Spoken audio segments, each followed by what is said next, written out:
صوبائی اسمبلی سندھ محمد فاروق اوان، ہلال شجاعت، ستارے شجاعت اور چیئرمین کرنگی ٹاؤن ایم نعیم شیخ کی جانب سے پیپلز ہاؤس کرنگی میں افطار ڈنر کا اہتمام۔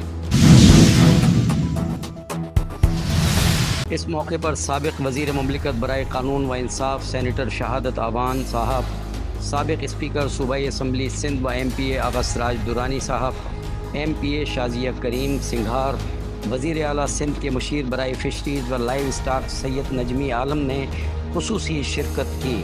جبکہ اس موقع پر پاکستان پیپلز پارٹی ضلع کرنگی کے عہدیداران، کرنگی ٹاؤن کے ذمہ داران اور پاکستان پیپلز پارٹی کے جیالوں نے بھی بڑی تعداد میں اپنی شرکت یقینی بنائی۔